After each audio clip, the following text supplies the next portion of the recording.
To be the opposite of that. It seems to be so many instances, I think, where wokeness is the opposite of what I grew up as liberalism. Liberalism was, let's give the women an equal shot. This is let's put a male in the swimming pool with the women. I don't get it. It's crazy. And meanwhile, trans people who genuinely want to compete at athletics and swimming or whatever it may be, they're the ones who are suffering here. They need to be found a way to compete fairly and justly. Social justice warriors who are fond of governing by hashtag like to say silence is violence. And we know that because it rhymes? The words victim and survivor have traveled a long way from their original usage. The baby from the Nirvana album says he's a victim. He's suing Nirvana for lifelong damages. I never thought I'd have to say this to a baby, but stop being such a baby.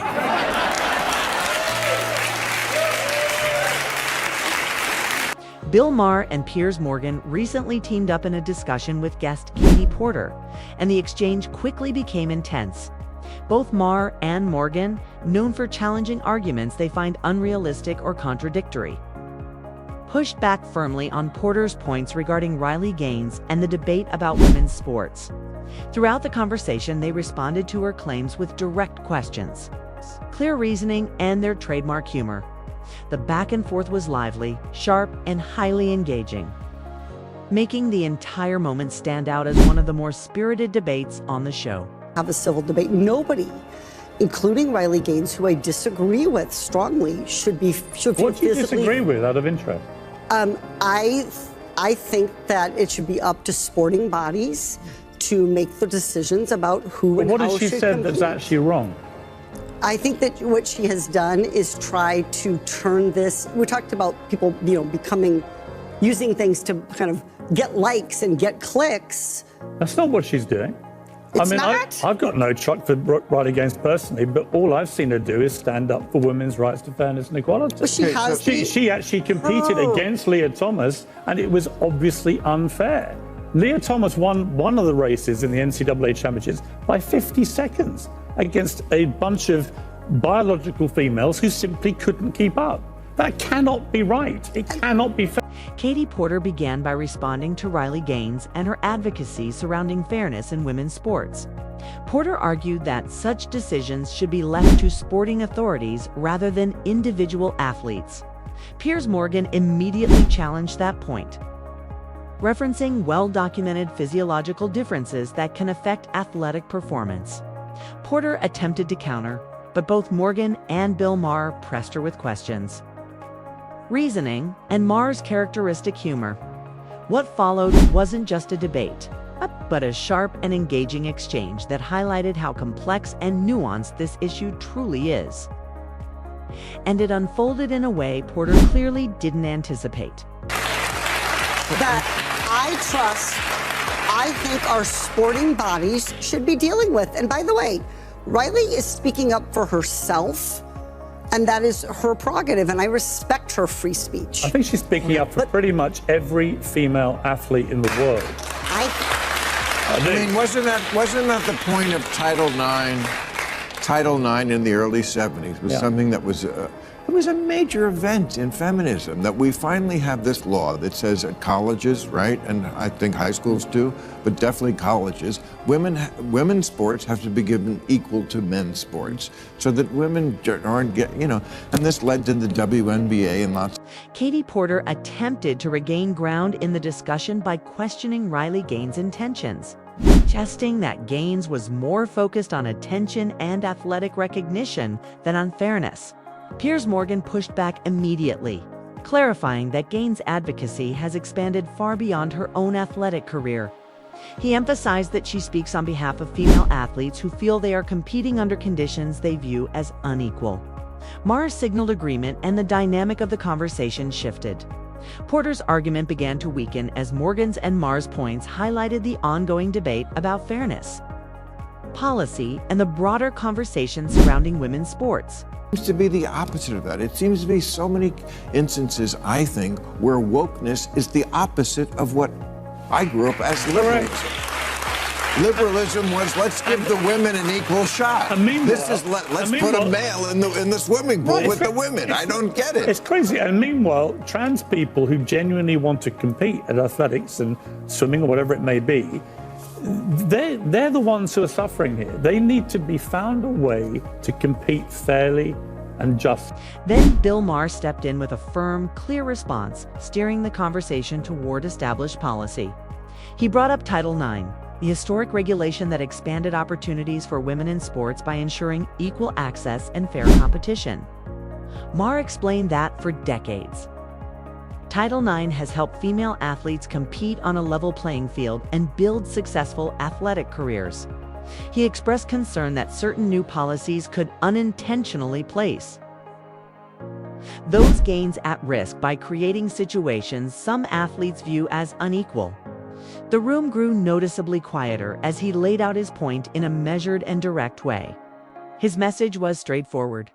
Conversations about fairness in women's sports are important, and protecting the spirit of Title IX should remain part of that discussion. Answer them. I think there's one or two answers. I think they either compete against their biological sex, as many of them did before, or you create an entirely new category for transgender athletes.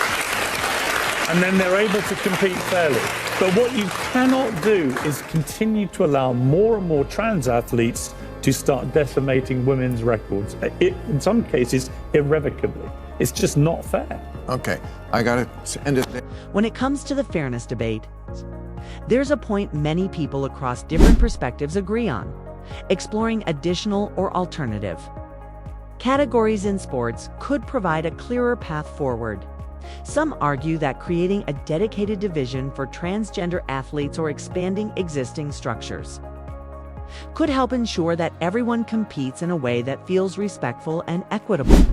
This approach isn't about excluding anyone. It's about giving every athlete a fair opportunity to participate without pressure to alter their biology or hormone levels simply to qualify for a category. Supporters of this idea believe it protects two important principles at the same time: that transgender athletes deserve a space where they can compete confidently, and that female athletes should feel their competition remains consistent with long-standing standards of fairness. Sports work best when everyone steps onto a level playing field. And continuing to discuss thoughtful solutions is part of preserving that integrity. Maher and Morgan pushed back on Porter's claims from this angle, but it's far from the first time. Maher has a long track record of challenging certain viewpoints from the far left. And this exchange was another example of that. Well, here's my 8 words people need to stop redefining: hate, victim, hero, shame, violence, survivor, phobic, and white supremacy.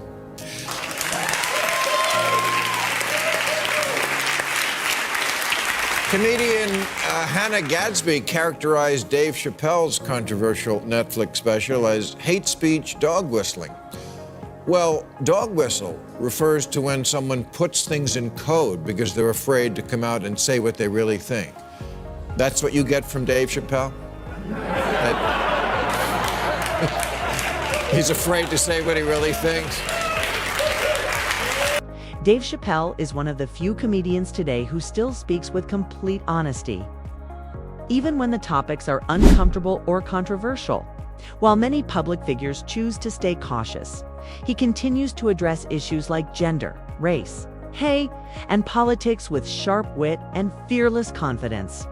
Over the years, Chappelle has faced intense criticism and public pressure. Yet, he consistently returns to the stage stronger than before.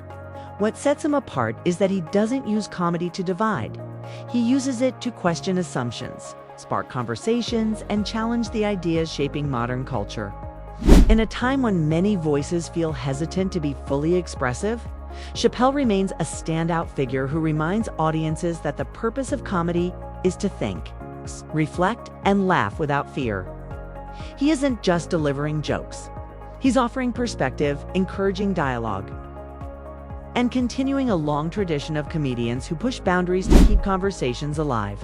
Not hate speech just because you disagree with it, nor is it phobic. Phobic comes from the Greek word for something one fears irrationally. like spiders or germs, but now is used as a suffix for anything you just don't like. I've been called commitment phobic. No, I don't fear commitment, I just don't want it.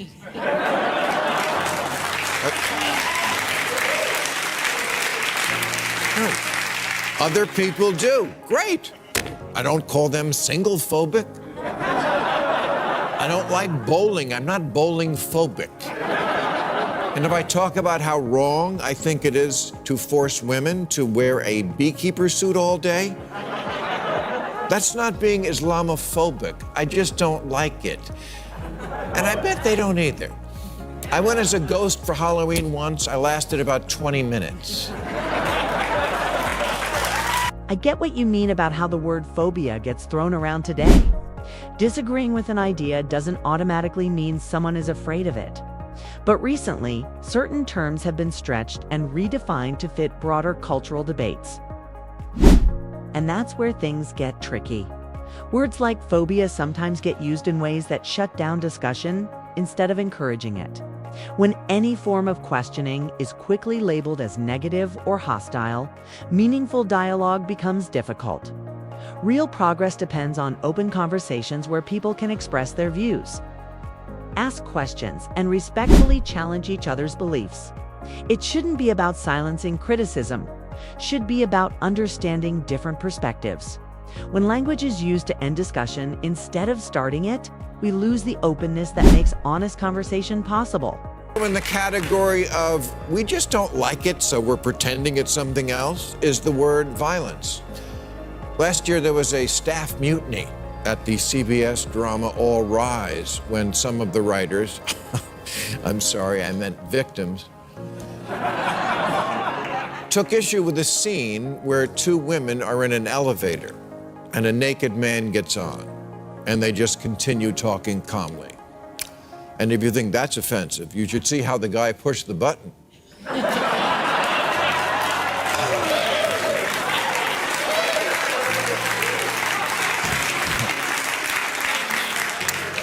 But the writers on this show found the scene objectionable and sent off an email saying, two women would not calmly continue a conversation with a naked white guy running into the elevator. That is violence.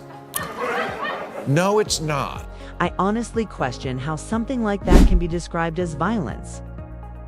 These days, certain words get stretched far beyond their actual meaning and are applied to situations, simply because someone felt uncomfortable or offended. But not every shocking or inappropriate moment automatically becomes an act of harm. Take the example of a man stepping into an elevator without clothes while two women are inside.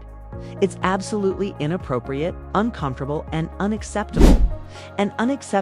But it's not the same as physical violence. It's irresponsible behavior, not an act intended to cause physical injury.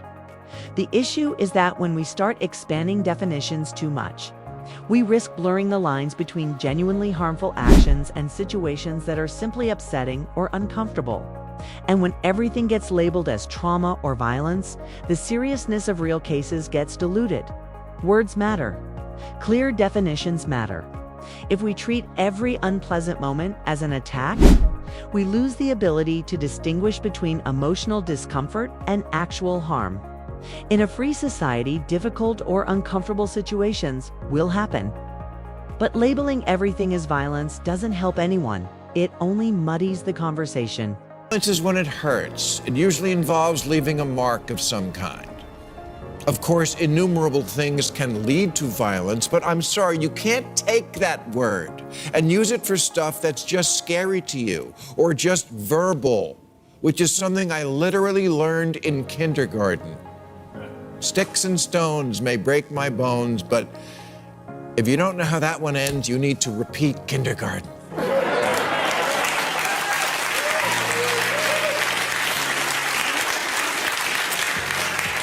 Social justice warriors who are fond of governing by hashtag like to say silence is violence. Violence, by definition, involves physical harm, an intentional act that causes injury or damage to someone's body. Of course, words or certain behaviors can cause emotional or psychological pain, But that's not the same as physical harm. There's an important distinction between being emotionally hurt and being physically harmed. But today, that line is often blurred. Emotional discomfort is sometimes described as if it's equal to physical aggression. And that shift in language creates confusion. It may feel like a compassionate approach, but it can unintentionally minimize the seriousness of actual physical violence. If every difficult or upsetting moment is labeled the same way, then truly harmful actions risk losing the clarity and urgency they deserve. Words absolutely have influence, but changing definitions to fit a narrative doesn't move conversations forward, it just makes them harder to navigate. Emotional pain should be acknowledged with understanding, and physical violence should be addressed with firm accountability. Keeping those distinctions clear strengthens both discussions instead of weakening them. Justice warriors who are fond of governing by hashtag like to say silence is violence. And we know that because it rhymes? The words victim and survivor have traveled a long way from their original usage. The baby from the Nirvana album says he's a victim. He's suing Nirvana for lifelong damages. I never thought I'd have to say this to a baby, but stop being such a baby.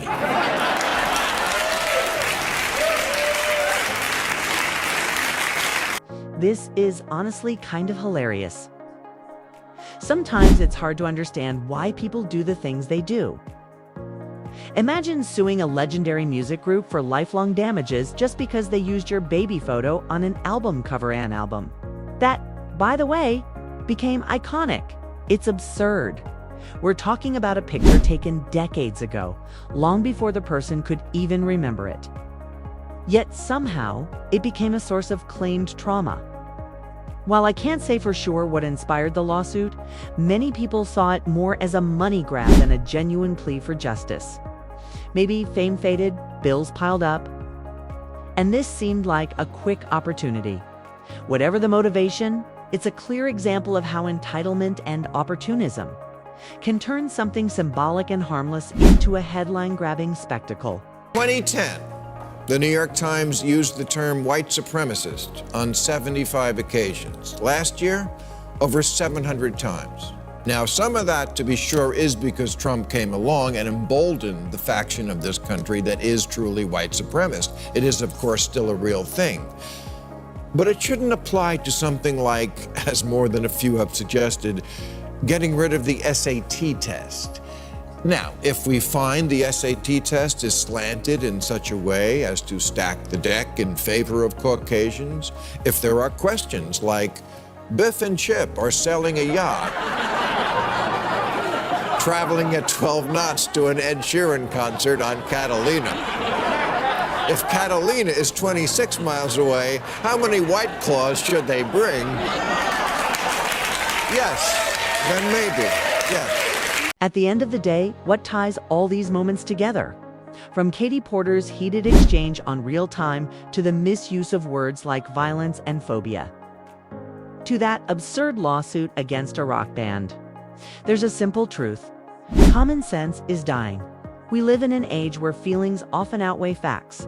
Language is twisted for leverage, and accountability has taken a back seat to outrage. Bill Maher, Piers Morgan, Dave Chappelle, they stand out not because they're perfect, but because they still dare to speak plainly when others whisper. They remind us that truth doesn't need to be sugar-coated, and that offense isn't the same as harm. If society keeps confusing discomfort with danger and criticism with hate, we'll silence every honest debate left. What we need isn't more censorship or lawsuits, it's a return to reason, resilience, and a little old-fashioned honesty. And this brings us to the end of today's video. If you enjoyed it, hit the like button and subscribe to this channel for more content like this. Thanks for watching, and I'll see you in the next video.